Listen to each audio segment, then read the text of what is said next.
Look,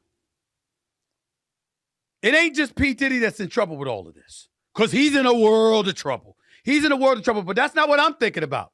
I'm thinking about Hollywood being in a world of trouble. And if you're being honest, I ain't the only one thinking like that. So are y'all. Stephen A. Smith Show in the house, coming right at you right now.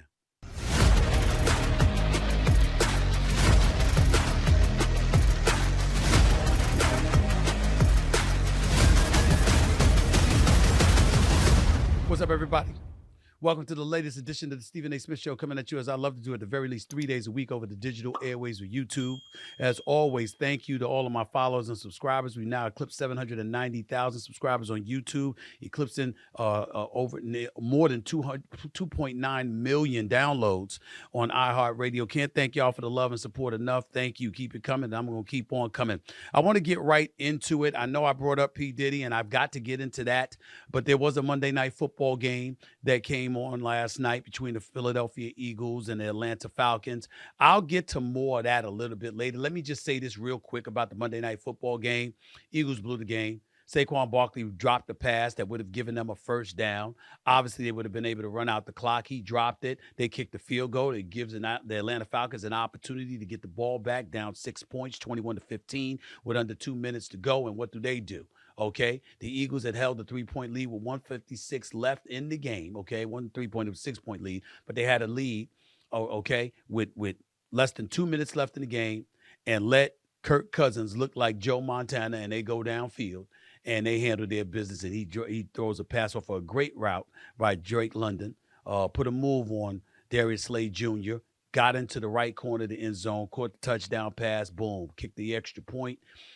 And ultimately, the Atlanta Falcons win the game 22-21. The Philadelphia Eagles blowing fourth quarter leads. That's something that's been happening as of recently. Over the last 11 games, they're like 2-9 under coach Nick Sirianni. That is not attractive. This is a team that I thought and still believe has a shot to challenge for the NFC crown, particularly with Saquon Barkley. They didn't have wide receiver A.J. Brown out there. We know this, but in the event that they did have him, your defense is still suspect. This cat Huff that was supposed to be an elite edge rusher for you, he hasn't gotten anything done for you getting him over from the Jets. You done let go of Hassan Reddick, okay, so he's not there to do some things for you. He's in the New York Jets. He's with the New York Jets, but he's not in uniform because he can't get to a contract agreement with the Jets.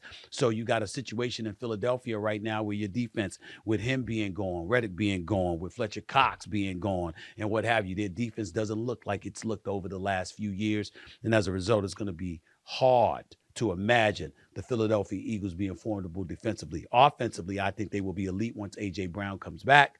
Nevertheless, that is not the case. That is a situation that is what it is, and what can you say? Now, let me move on because I don't really want to spend too much time today on football, not with what has happened. Sean P. Diddy Combs. That's the subject right now. The topic is serious.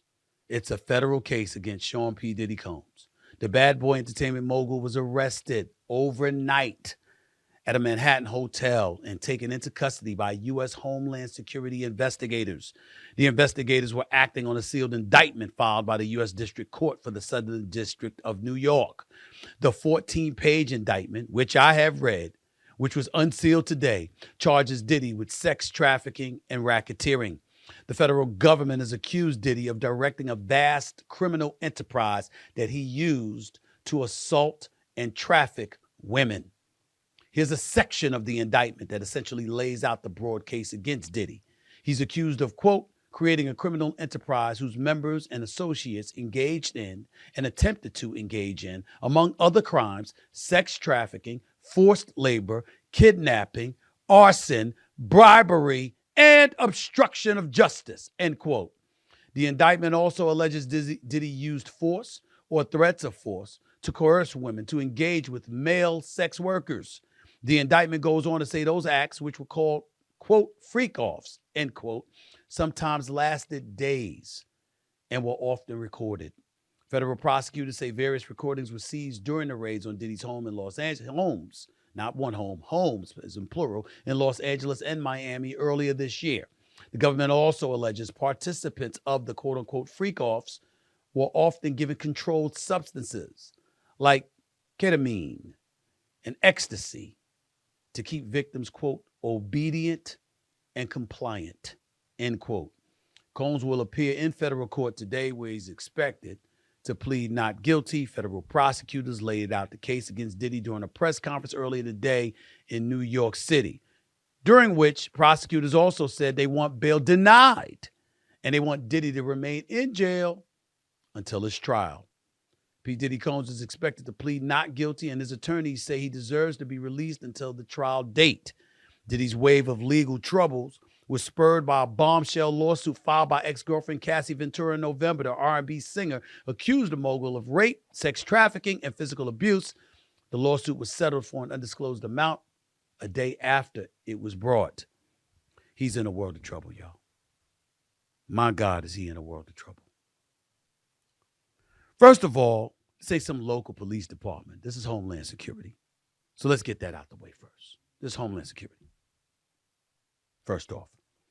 Secondly, the sex trafficking, the physical abuse is something the ex-girl accused him of. Remember, he settled that the next day after the case, after she publicized it. He settled the case the next day. But it was thereafter that the video came out with him running down the hallway, snatching her, throwing her to the ground, kicking her, throwing a vase at her, et cetera, et cetera. Y'all remember that infamous video? He came on and he apologized and he acknowledged that he was in a real bad, effed up place. That's what he said.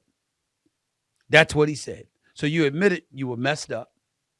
You admitted that your act was egregious. It's the apology. Remember when he gave that quote unquote apologetic video right there? A lot of people weren't buying it because it was shortly removed from him categorically and emphatically denying there was any truth to the allegations that were levied against him. It was only after the video came out that he had to fess up and own up to it. And even then, people didn't believe that his level of contrition was satisfactory. So we all knew this was coming. But when you hear racketeering conspiracy, when you hear sex trafficking by force, when you hear that drugs were used to keep them obedient and compliant, when you hear about the transportation to engage in prostitution, male sex workers, and all of this other stuff, he's in a world of trouble. And I hate to bring up this name, but it is apropos in this particular situation. Remember what Suge Knight said? Y'all remember that? When Suge Knight said he was in a world of trouble? Because Suge Knight said, listen, he knows a lot. And so you're looking at a potential situation where it could arguably mirror that of Jeffrey Epstein. Remember him? August 10th, 2019. Prison guards found, I'm reading right from online. Guards found American financier and convicted sex offender Jeffrey Epstein unresponsive in his jail cell at the Metropolitan Correctional Center in New York City, where he was awaiting trial on sex trafficking charges. Tried to perform CPR, couldn't resuscitate him, pronounced dead at a downtown hospital at 6:39 a.m. What it went on to say in the reports that there were violations because normal jail procedures on the night of Epstein's death wasn't followed. It talked about a malfunction of 2 cameras in front of his cell. And you got people still to this very day with their conspiracy theories being thrown out there that it wasn't suicide, but ultimately intentional harm was brought to him because he knew too much about too many people. That's what Suge Knight alluded to when he was talking about P. Diddy. And as we sit here today, who the hell can deny that potential reality? Do we know? No. We don't know. But what we do know is that these are federal charges. What we do know is that his attorney has been on the record saying that he flew to New York as recently as a couple of weeks ago because they knew this was coming down the pike. And he wanted to show compliance and that he wasn't running from anything. And he's expected to plead not guilty. And he turned himself in, and months earlier he had turned his passports in, and family members had also turned their passports in. But let's lay this out because we need to understand it. We need to gather a level of education in our own brains to edify ourselves to the kind of trouble you can get yourself in sometimes. Him, obviously so. Clearly, you can sit up there and say you're innocent until proven guilty. Nah, that's in the court of law. In the court of public opinion, he's already been found guilty. Can we just be real about that? In the court of public opinion, not law. In the court of public opinion, ain't a damn soul think he's innocent. I'm not denigrating or castigating the brother, whatever. I met him at a Golden State Warriors game. One time I went to a party and it was supposed to be his party. I never saw nothing like that. But without mentioning any names, without incriminating anybody, you see the names? Do you see the people who have befriended him over the years, who have attended his parties, who are considered close to him, who he's been in business with? Have you seen it? Have you seen it? Have you seen it? I mean, this has gotten very, very scary. Hollywood's in trouble. Hip-hop and R&B is in trouble. Because the brother's an elite success story, had a lot of friends, had a lot of people vouch, or once upon a time vouched for him, in terms of his brilliance as an artist, a producer rather. Brother knew how to make money. And now here we are. When you're in that position, and you know so much, I got news for you. It's gotten very, very scary. If it were just him, it would be sad. It would be very unfortunate. But I use the word scary because I get the impression, to put it kindly, that his life ain't the only life that's going to be affected. That they ain't after him just to get him. You got Homeland Security involved. You got the feds involved. I got news for you. They ain't coming just for him. They coming for a whole bunch of people. I'll explain in detail even more so what I mean by that statement in a minute. Until then, we got some bills to pay. Don't go anywhere. I'll be right back. I got some bills to pay. Let me show you what I'm talking about right now.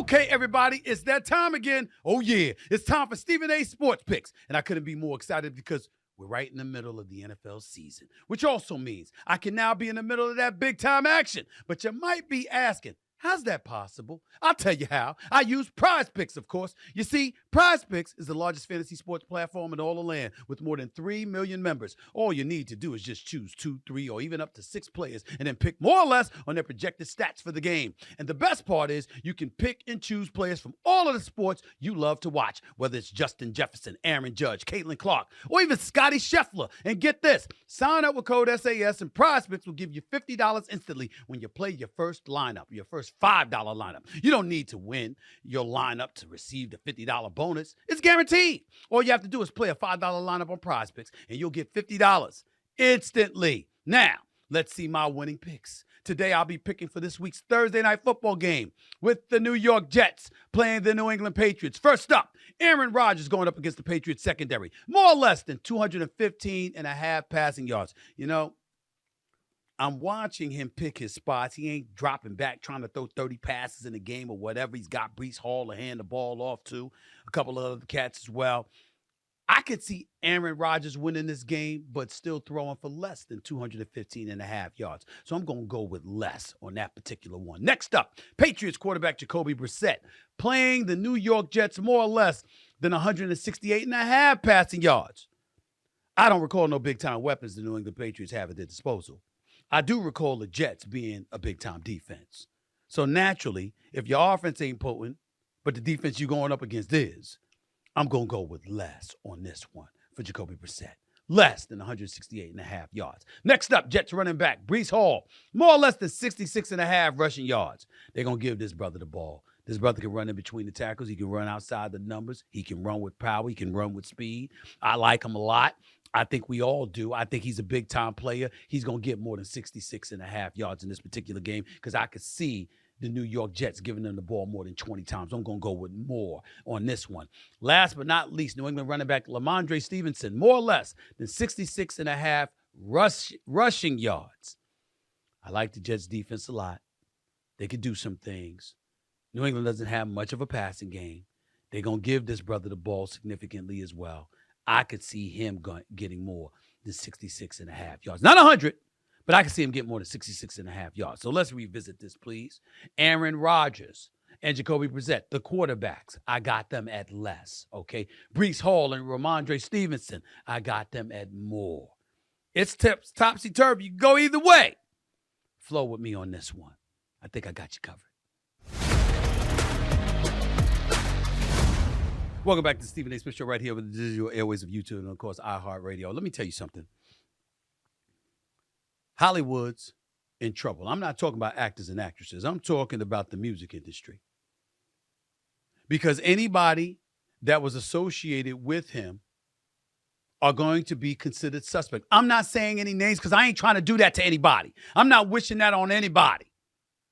But what I'm saying to you is that when you are associated with a figure that is being accused of the multitude of egregious acts that he has been accused of, sex trafficking, racketeering, drug use, prostitution, flying folks across state lines and all of this other stuff. Yo,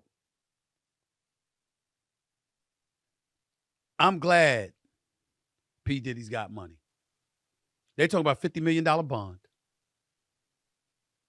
They talking about his house on Star Island that's worth about $48 million and, you know, putting that up as collateral. They rejected that, by the way. They rejected that. Prosecutors are calling for him to be in jail. They're saying he's a danger to society. You can't leave him out on the streets. So the question now is he going to get bail? At least at the time that we're recording this episode. We don't know the answer to that yet. But I'm telling you right now, anytime the feds are coming your way, they're not coming just for you. They're not coming. I can't wait till Kevin Frazier, my man for Entertainment Tonight, comes on the show in a few minutes. I can't wait because let me tell you something. There's lessons to be peeled from all of this. Be careful about the enemies that you crop up. Be careful about people that have a target on your back. The people you've alienated, you've infuriated. Think about the people he's done business with. Think about the money involved. Think about how it would have been in folks' best interest to shut the hell up and never say anything. Yet somehow, some way, this stuff evidently was going on for years, according to the feds. And almost nobody said anything. That was before. And then suddenly, when things go bad, there's videotapes.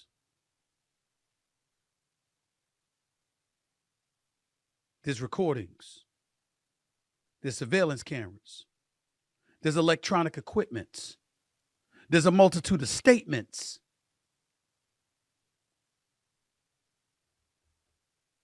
Clearly, he's in a world of trouble. This man is one of the richest people in the world. And he can't lead a country. At this moment, he can't lead a state. For all we know, by the end of the day, he won't be able to leave a jail cell. You're going after him like this, not just because he's some well-known figure, not just because he's P. Diddy, not just because you want to get him off the streets in your eyes if you're the feds, because supposedly you want to stop him from committing these criminal acts. You're after an enterprise. You're after an abundance of people. And I got news for you.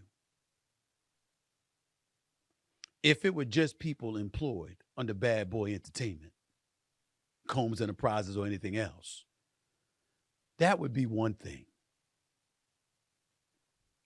I'm just telling you from my experience in media for all of these decades. You don't do all of this to go after somebody and their coworkers. You do this because there's a bigger fish to fry. And you suspect that he's the one that's going to nail it for you. That's my take on it, for what it's worth.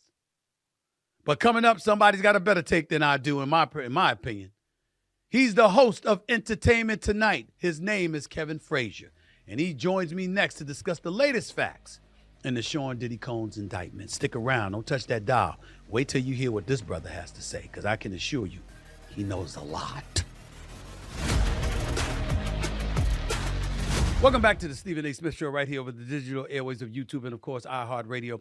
Joining me to talk about the federal indictment of Sean Diddy Combs and his impact in Hollywood is my friend, my brother, the host of Entertainment Tonight, the one and only Kevin Frazier, one I affectionately call K. Frazier. What's going on, big time? How are you, man? How's everything? I'm fantastic. Let's get into this. Today's indictment is a dramatic fall for a man who was once one of the most respected men in the business of entertainment, of course. Explain Diddy's impact in the world of entertainment. Let's get that out of the way first. Well, let's just remember a year ago, he received the key to the city of New York. That tells you how important he is as a son of New York. But he was always looked at as a hit maker, one of the big producers and moguls in this business. And then when he built his business with Ciroc Vodka, working with Adagio, and also owning a television channel in Revolt, he was looked at as more than just a music business person, but as a media mogul. And that is what is stunning about all this, because this media empire that he created was created in many ways with force, a culture of fear, according to these documents, kidnapping, coercion. There are so many things when you read these documents that blow your mind about what was going on behind the scenes at Combs Enterprise. What's Hollywood saying about him, and what have they been saying about him over the last few months since Homeland Security raided his homes in both Los Angeles and Miami? Well, there's been a distancing from him, but also you have to understand that underneath it all, people in Hollywood, there were whispers. People knew things. They talked about things before the lawsuits came out, but no one was ever willing to step up. Remember Harvey Weinstein? There were whispers. There was talk about these things that were going on, but no one would ever step up. And then people saw the Cassie lawsuit and that video. And the video was so damning that everyone has been like hands off when it comes to Diddy. You don't hear the music. You don't see any of the things that he has produced. And you see that video right there where he savagely beat Cassie in a hotel hall room, in a hotel hallway. This is undeniable. And let me take you back to R. Kelly. The video didn't lie. You can deny everything you want. You can say I'm innocent as much as you want, but the video doesn't lie. And prosecutors are saying that they have a plethora of video on hand. Throughout this investigation, they have gathered a lot of video showing the different things that he has done that have led to these charges. You know, I'm wondering, when you see or you hear of people separating themselves from him, distancing themselves from him, obviously the default position would be somebody that's in this world of trouble. They're persona non grata. You want to stay away from them. You don't want anything to do with them.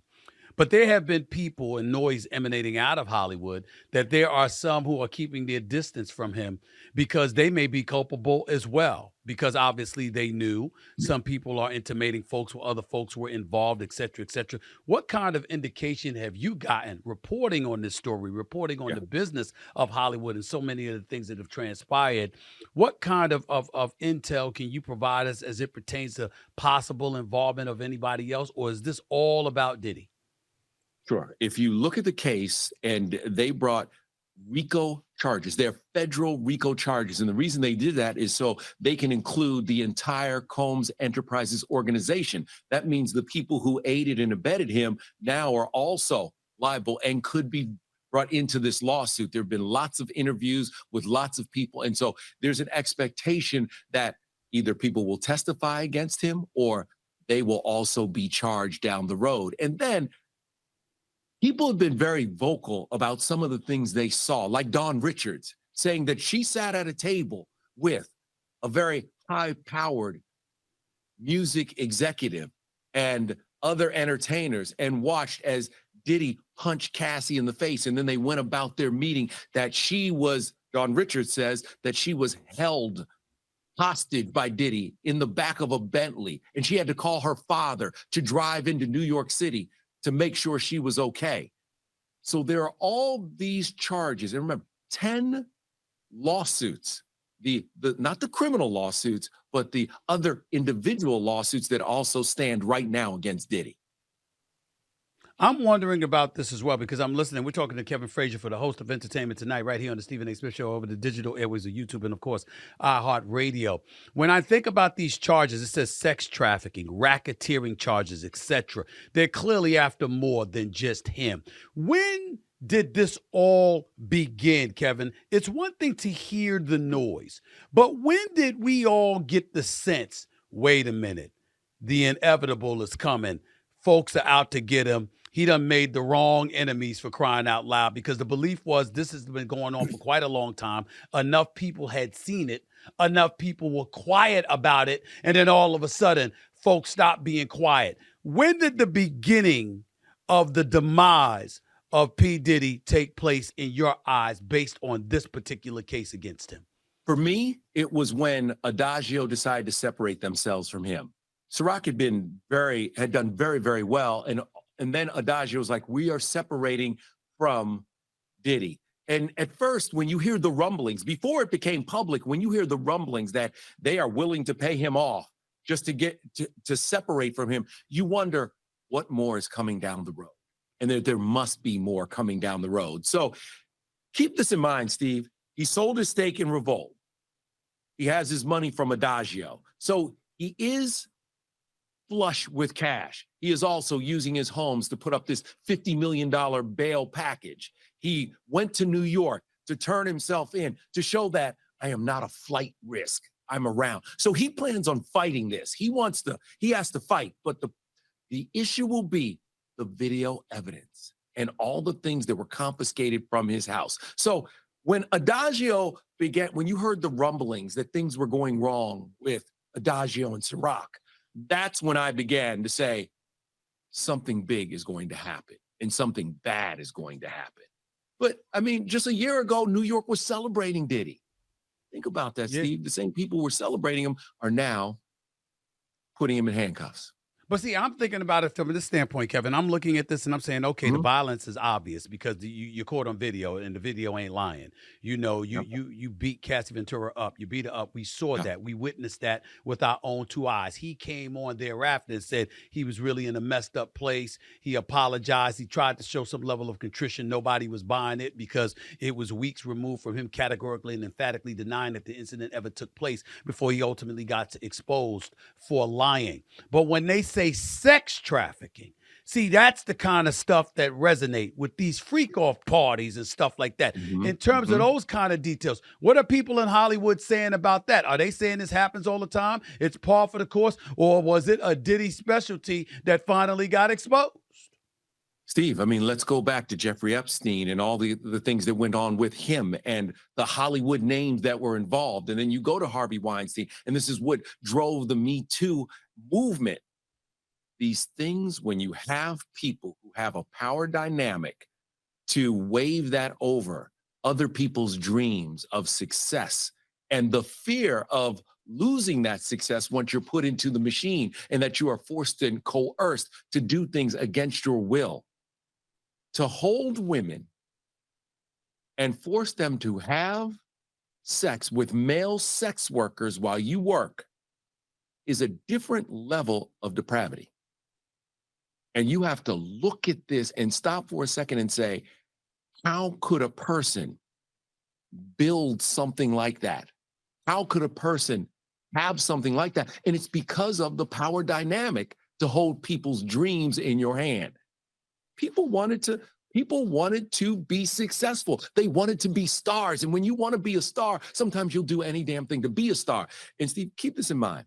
When Dawn Richards, she claims that after she called her father, and her father came up and confronted Diddy and said, I want to make sure my daughter is okay. The next night, Danity Kane performed on SNL. And afterwards, Dawn says that Diddy went to her and said, don't ever get your family involved again. Kevin Frazier, you know, a lot of people saying, you know, they're asking the question, why aren't more people that knew speaking out against Diddy? I'm because wondering, Steve, they could be in trouble. They could be a part.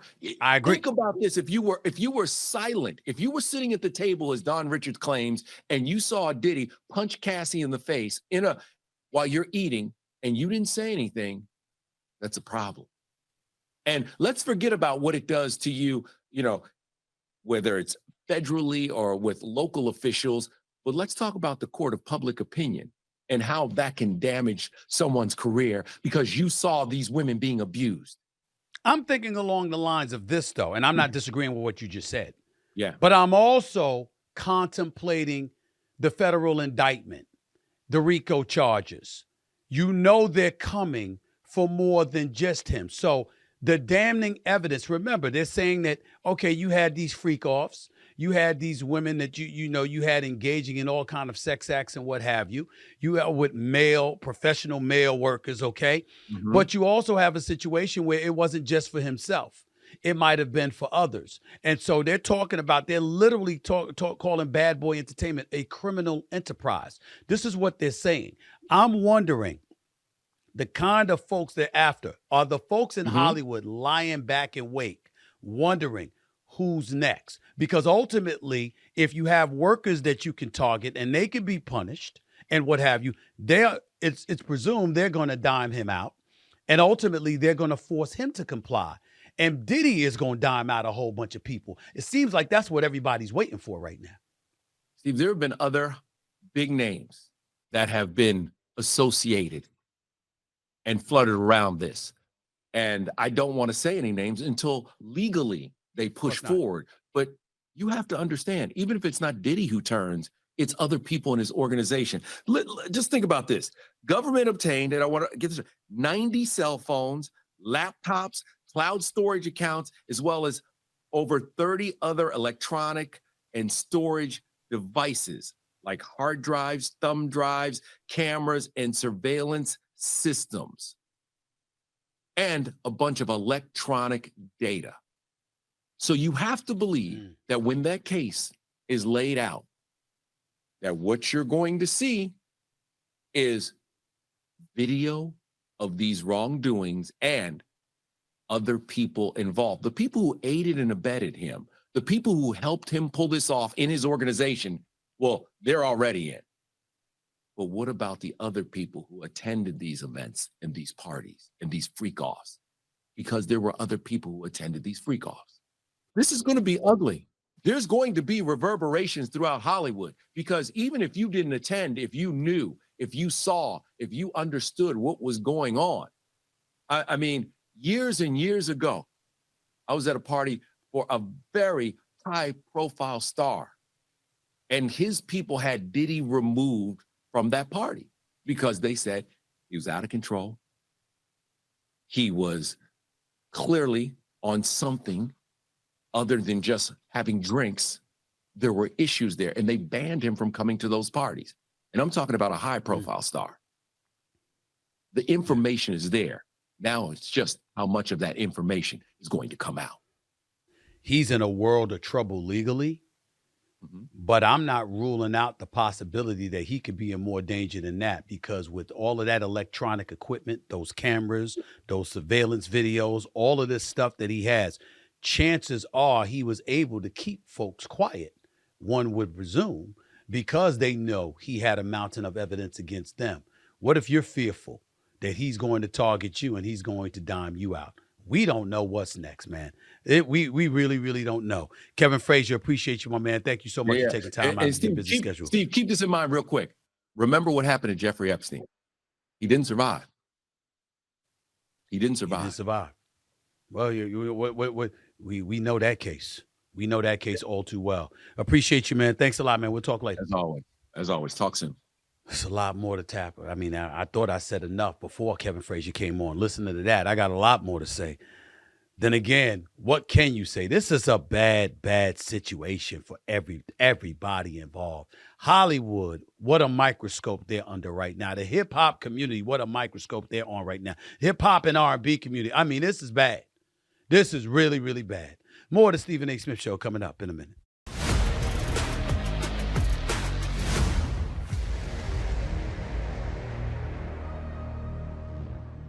The NFL season is off and running, and PrizePicks has got you covered when it comes to helping you make some big-time money. And who doesn't like making money? You see, PrizePicks is a daily fantasy app where you can select 2 or more of your favorite players, and then you pick more or less on their projected stats. It's not only incredibly easy, but takes only 60 seconds to make your picks, y'all. But the best part is this. PrizePicks has something for every sports fan. The WNBA, the MMA, League of Legends, and everything in between. Pick the stats for Caitlin Clark, Patrick Mahomes, and Dricus Duplessis, all in the same entry. And get this, sign up with code SAS and PrizePicks will give you $50 instantly when you play your first $5 lineup. You don't need to win your lineup to receive the $50 bonus. It's guaranteed. All you have to do is play a $5 lineup on PrizePicks and you'll get $50 instantly. Pick more, pick less.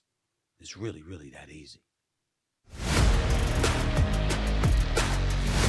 Welcome back to the Stephen A. Smith Show right here over the digital airwaves of YouTube. As we are taping this show, we are monitoring Sean P. Diddy Combs in court. He has pled not guilty, and the prosecutor is arguing that he should be held in jail. He should not be released on bail because he's reached out to witnesses and victims, and some witnesses say they are scared of him. This is according to the prosecutor. They're saying that he's reached out to some victims. The Assistant U.S. Attorney Emily Johnson is the one making this argument to the judge. She says that he's reached out to some victims.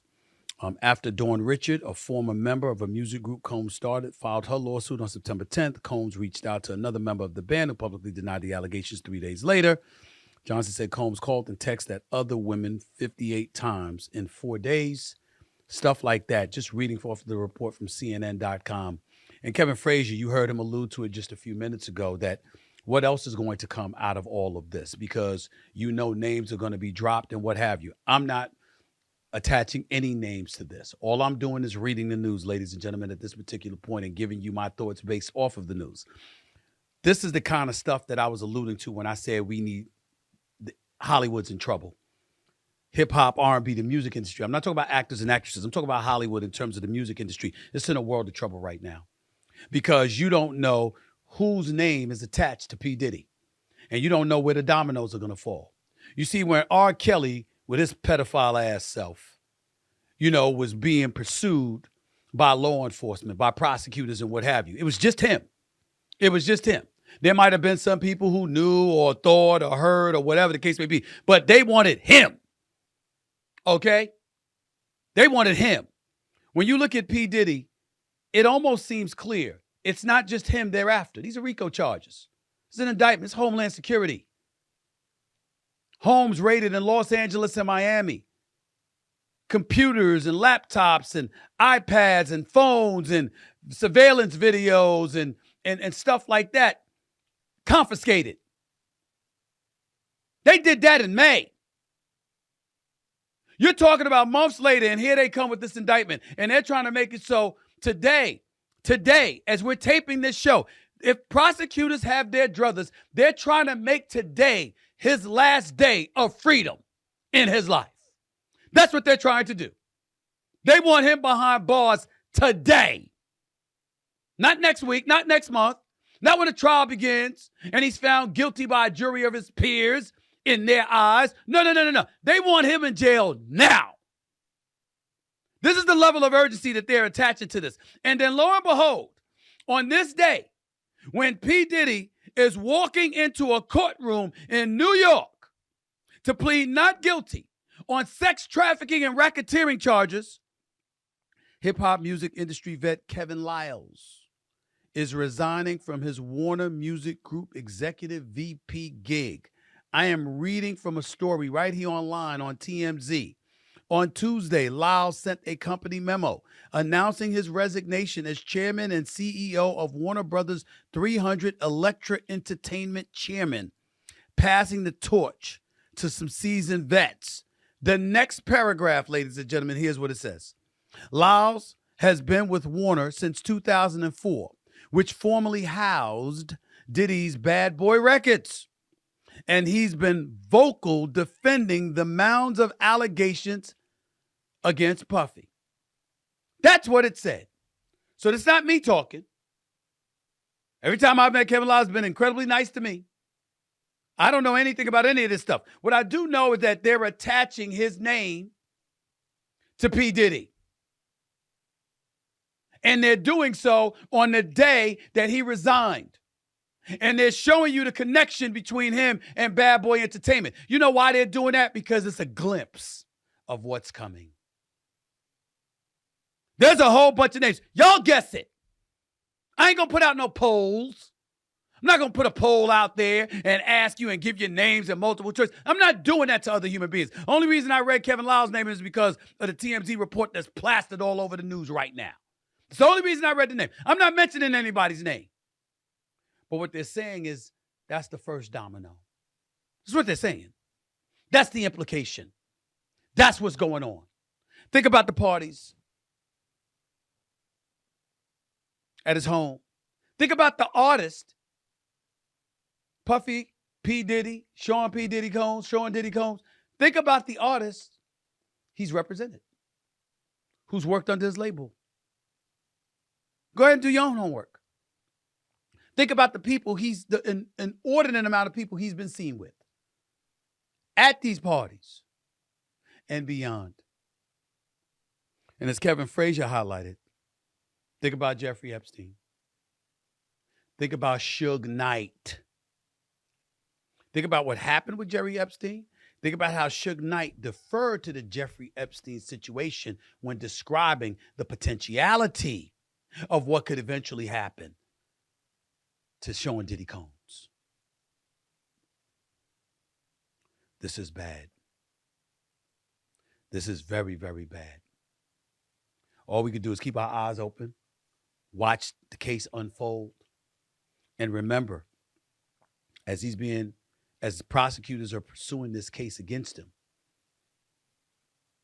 pushed forward by Homeland Security of all folks, we're going to hear more and more and more details.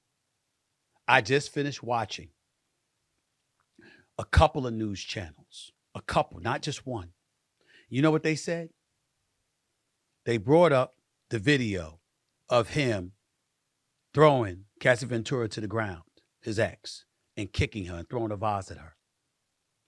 And they said, that's just one tape. You know they have more. That's what the news networks are saying. They also brought up reporters who cover or have covered the music industry and how they're saying he's been accused of being violent, not just with the ladies, but having people beat up. And then they said, allegedly having people killed. This is what they said on the news networks. Fox News, CNN, MSNBC, all of that. That's what they said. What people were saying. Kevin Frazier alluded to it. They're saying it. And prosecutors are pursuing a case against them because of it. This is where it begins. This is not where it ends. We all need to keep our eyes open with regard to the fallout from all of this. Not just who falls, but for what reason, and how was the preponderance of evidence gathered against them? Was it because of videos confiscated by Homeland Security at his homes that they raided in Los Angeles or Miami? Or will it get to the point where Diddy says stuff himself to protect himself, his life, and Lord knows of whom else's?